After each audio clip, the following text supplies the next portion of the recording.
Cherupuzha Kannikkalam archangel സ്കൂളിൽ responsible parenting training programme സംഘടിപ്പിച്ചു. ഈ വാർത്ത നിങ്ങൾക്കായി അവതരിപ്പിക്കുന്നത് ampere institute of engineering and private ITI, new bus stand, Payyanur. Cherupuzha Kannikkalam archangel സ്കൂളിൽ പാടിയോട്ടിയ ലയൺസ് ക്ലബിന്റെ നേതൃത്വത്തിൽ റെസ്പോൺസിബിൾ പേരന്റിംഗ് ട്രെയിനിംഗ് പ്രോഗ്രാം സംഘടിപ്പിച്ചു. ഉദ്ഘാടന യോഗത്തിൽ പ്രിൻസിപ്പൽ സിസ്റ്റർ ഷാലി ജോസ് സ്വാഗതം പറഞ്ഞു. Parents, you play a vital role in shaping the minds and characters of future generations. Effective parenting is crucial in nurturing responsible, empathetic and well-rounded individuals.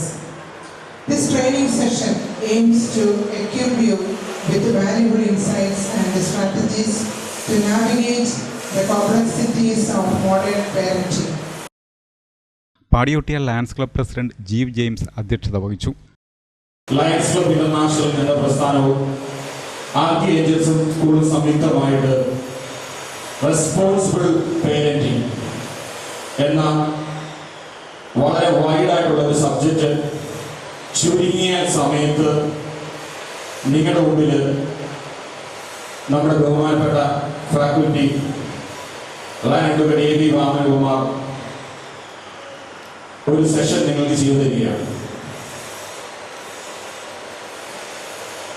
ഈ അവസരത്തിൽ വളരെ തിരക്കുകൾക്കിടയിലും ഇവിടെ സമയം കണ്ടെത്തി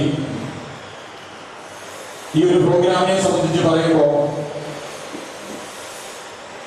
ഈ ഒരു പ്രോഗ്രാം കഴിഞ്ഞ് ഇവിടെ നിന്ന് ഇറങ്ങി പോകുന്ന സമയത്ത് ഇവിടെ ഇരിക്കുന്ന ഓരോ പേരന്റിന്റെയും മനസ്സ് ഇത് 100% സ്വീകാര്യമായ ഒരു പ്രോഗ്രാമാണ് എന്ന് തോന്നിക്കുന്ന വിധത്തിലായിരിക്കുമെന്ന് നിസ്സംശയം എനിക്ക് പറയാൻ സാധിക്കും.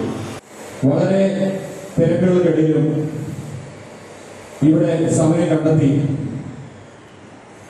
ഈ ഒരു പ്രോഗ്രാമിനെ സംബന്ധിച്ച് പറയുമ്പോൾ,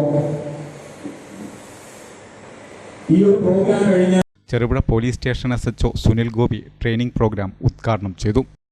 തല്ലിക്കഴിഞ്ഞാൽ അത് ഏറ്റവും കൂടുതൽ വികാരപരിതരായി സ്റ്റേഷനിൽ എത്തിച്ചേരുന്നത് രക്ഷിതാക്കളാണ്. എന്റെ മകനെ അടിച്ചു അല്ലെങ്കിൽ എന്റെ മകളെ അടിച്ചു, സാറേ അധ്യാപകർക്കെതിരെ JJ ആക്ട് പ്രകാരം കേസെടുക്കുന്നുണ്ടോ? JJ ആക്ട് പ്രകാരം കേസെടുത്തു കഴിഞ്ഞാൽ അതിൽ ജാമ്യം കിട്ടാത്ത വകുപ്പാണ്, ബെയിലില്ല, അത് അധ്യാപകർ റിമാൻഡാവും. അങ്ങനെയായി മാറിയപ്പോൾ അധ്യാപകരെല്ലാം തന്നെ വണ്ടി ഒഴിവാക്കുകയും കുട്ടികൾ വേണമെങ്കിൽ പഠിക്കട്ടെ, അവർ വഴക്ക് പറയാതെയും മറ്റുള്ള രീതിയിലേക്ക് മാറിക്കഴിയും. നമുക്ക് ഈ തിരുവനന്തപുരത്തിന്റെ കാട്ടാക്കട ഒരു സ്കൂളിൽ തന്നെ ഈ അടുത്തകാലത്ത് ഒരു സംഭവം ഉണ്ടായി. ഒരു വിദ്യാർത്ഥി പരീക്ഷയ്ക്ക് ഇതിന്റെ സബ്ജക്ട് സെലക്ട് ചെയ്യുന്നത് അധ്യാപകർക്കെതിരെയുള്ള കേസുകൾ, പരാതികൾ വരുന്ന വിദ്യാർത്ഥികൾ പറയുന്ന പരാതികളെല്ലാം തന്നെ പ്രാഥമിക അന്വേഷണം നടത്തിയിട്ട് മാത്രമേ അത് കേസെടുക്കുകയോ മുന്നോട്ട് പോവുകയോ ചെയ്യാൻ പാടുള്ളൂ എന്ന്. കാരണം അത്രത്തോളം കുട്ടികളെ ഒരു വഴിതെറ്റിപ്പോകുന്ന ഒരു രീതിയിലേക്ക് പോയിക്കൊണ്ടിരിക്കണം. അതുകൊണ്ടാണ് നമ്മുടെ ബഹുമാനപ്പെട്ട ഹൈക്കോടതി പോലും അങ്ങനെ ഒരു ഉത്തരവിറക്കി. അധ്യാപകർക്കും പാടുണ്ട് എന്ന് പറഞ്ഞുകൊണ്ട് അവർക്കൊന്ന് വഴക്ക് പറഞ്ഞതിന്റെ പേരിൽ രാവിലെ ആ സ്കൂളിൽ ചെന്ന് തൂങ്ങി വെച്ചു വാങ്ങിയിരുന്നു. അവിടെ ഭയങ്കര വിഷയമുണ്ടായി. രാഷ്ട്രീയ സംഘടനകളെല്ലാം സ്കൂളിലേക്ക് മാറ്റി ചേർത്തി അവസാനം അവിടെ അധ്യാപകരെയൊക്കെ സസ്പെൻഡ് ചെയ്യുന്ന വിഷയമുണ്ടായി. കാരണം ആ കുട്ടി പഠിക്കാത്തതുകൊണ്ടാണല്ലോ അങ്ങനെ ചെയ്തതെന്നുള്ള ചിന്ത അവർക്കില്ല. അധ്യാപകർ പഠിക്കാത്തതിന് വഴക്ക് പറഞ്ഞതിന് ചെയ്താൽ പഴിയത്തിരി മാറ്റി അധ്യാപകർക്കായി എന്നുള്ളതാണ്. കാരണം അത്ര പേടിച്ചാൽ പോലീസുകാരെ പേടിച്ചാൽ അധ്യാപകർ ജോലി ചെയ്യുന്ന ഒരു കാലഘട്ടം. ദീപ ജോസ് ചീഫ് ഗസ്റ്റിനെ പരിചയപ്പെടുത്തി. Today is actually a very lucky day. We have an absolutely wonderful person, Advocate AV Vamankumar sir, as the resource person for us. He is a powerful motivational speaker and international trainer. As most of us know, he is a lawyer and a member of Kerala High Court. He was the national president of JCI in 2003 and he was awarded the World Award of Best National President. JCI international trainer advocate AV Vamanakumar training പ്രോഗ്രാമിന് നേതൃത്വം നൽകി. KPA Abubakar Siddique, Sijo Thomas തുടങ്ങിയവർ പ്രസംഗിച്ചു. First of all, I would like to thank Sister Shali Jose, the principal of Archangel School, for organizing such a wonderful program. Thank you very much, sister, for presenting.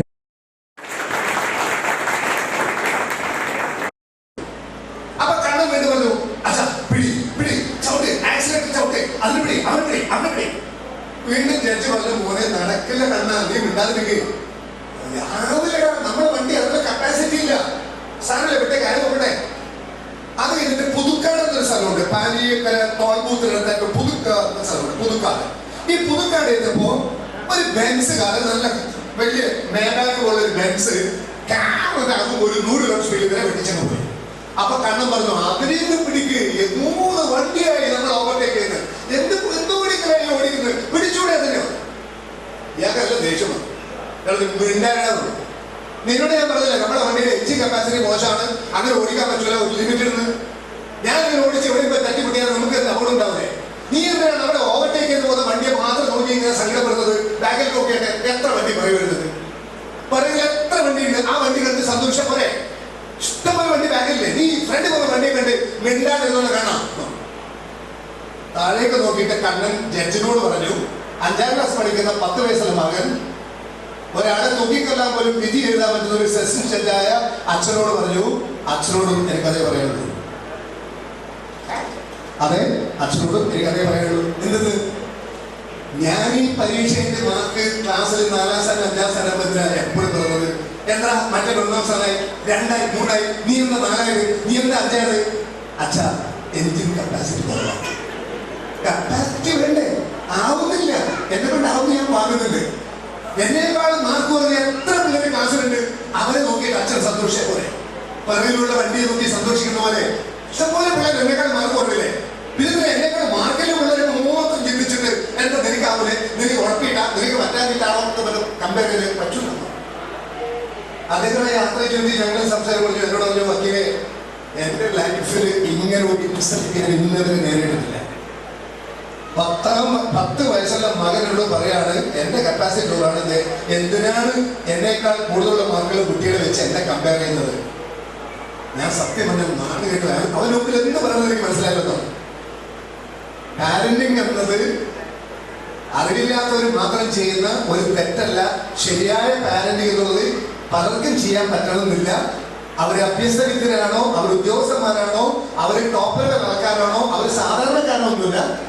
പലർക്കും നേരിടുന്ന ഒരു problem തന്നെയാണ് പ്രോപ്പറായിട്ട് കുട്ടികളെ parent ചെയ്ത് കൊണ്ടുപോകാൻ പറ്റുന്നില്ല. അത് പറ്റണം.